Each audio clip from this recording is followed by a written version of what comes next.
এখানে আপনাদের প্রিয় সাধারণ সম্পাদক উপস্থিত আছে এবং ইঞ্জিনিয়ার জামাল বলিষ্ঠ কণ্ঠ, তাই না? স্লোগান আসতে না সেবার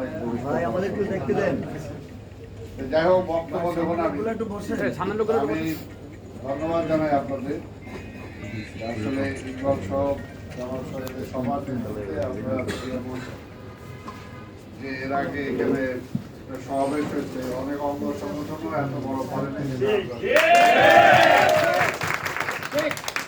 বিএনপির অনেক নেতাও সেটা স্বীকার করছে।